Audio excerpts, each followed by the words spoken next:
Ана Попова и кмета Ценко Чоков в Галиче. Здравей, Руми, към теб.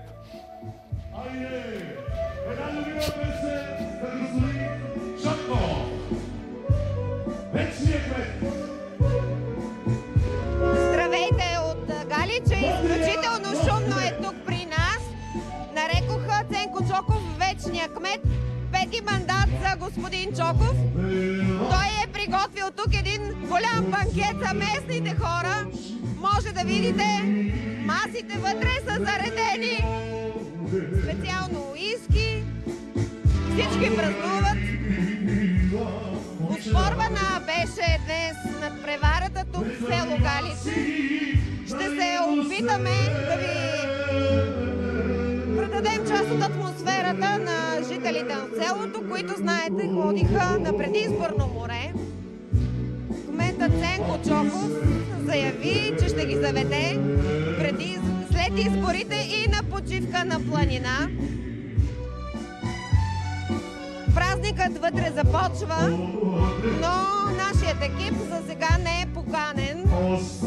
Приготвени са страшно много фойерверки тук в Галиче, за да отпразнуват победата на вечния кмет, както го нарекоха. Пети мандат, за първи път имаше опонент. Изключително оспорвана надпревара.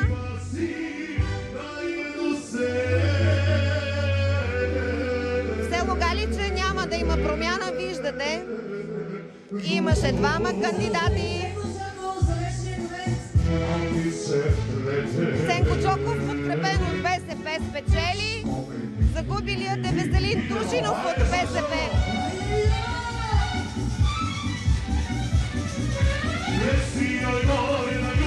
Ще се опитаме да зададем въпрос на господин Чоков, ако успеем да надвикаме музиката. Радвате ли се за победата? Честно ли спечелихте?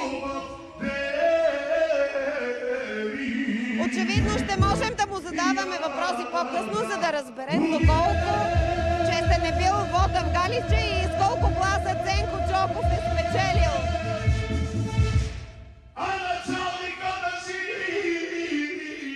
Мисля, че тази картина показва всичко за изборите в България и може дори да не говорим и да коментираме. Ценко Чоков не пожела да коментира и изблъска нашият репортер Руми Попова и не пожела. Наистина виждаме, че е с типичната си кожена яка и се чува така тежка балканска музика.